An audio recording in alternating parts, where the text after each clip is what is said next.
Melati kuntum, tumbuh melata. Sayang merbah di pohon cemara. Assalamualaikum, mulanya kata. Saya sembah pembuka bicara. Saya Nuainah Karisa binti Muhammad Adnan. Saya merupakan murid 5 Neptun Sekolah Kebangsaan Lanai. Saya berumur 11 tahun.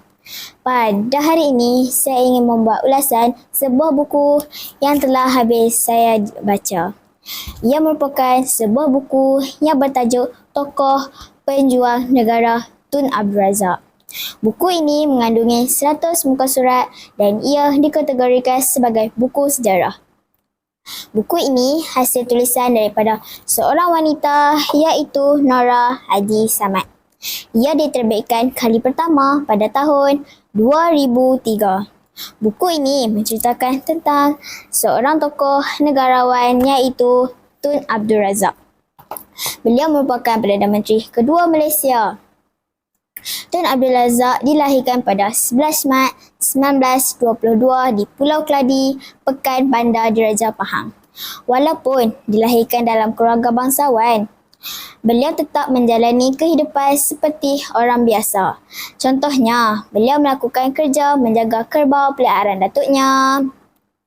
Beliau juga berjalan kaki ke sekolah tanpa memakai kasut sejauh 4 km seperti kanak-kanak yang lain. Beliau memiliki sifat pimpinan diri dari kecil seperti suka membantu kawan dan dilantik sebagai ketua kelas. Oleh itu, ramai rakan-rakan yang menyenangi sikap Tun Abdul Razak.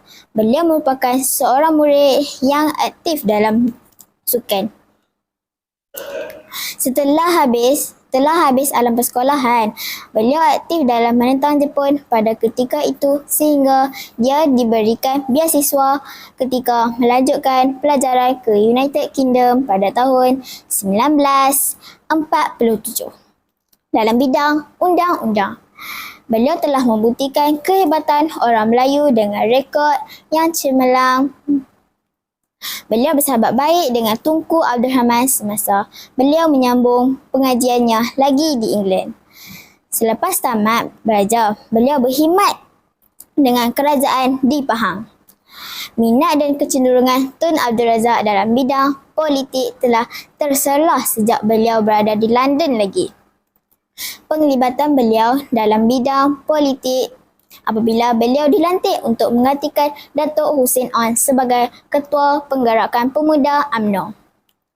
Jawatan Menteri pertama yang dipegang beliau ialah Menteri Pelajaran pada tahun 1955. Kemudian, beliau menjadi Timbalan Ketua Menteri sehingga tahun 1970. Dan seterusnya, beliau menggantikan Tunku Abdul Rahman sebagai Perdana Menteri kedua Malaysia pada 22 September 1970 sehingga beliau meninggal dunia pada 14 Januari 1976. Beliau dikenali sebagai bapa pembangunan di atas kejayaan beliau dalam membangunkan negara. Beliau merupakan seorang pemimpin yang bersikap patriotik. Antaranya, beliau sukakan keharmonian, pemimpin yang unggul. Beliau telah menyatukan sistem pendidikan negara dan berusaha menyenangi ancaman negara.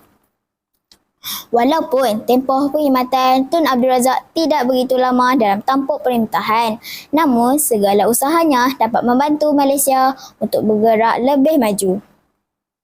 Oleh itu, sememangnya beliau layak digelar sebagai bapa pembangunan Malaysia.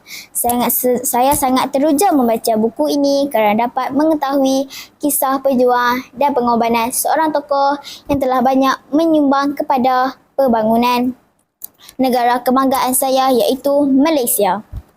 Saya perlu mencontohi sikap beliau yang rajin berusaha untuk mencapai kejayaan dalam hidup.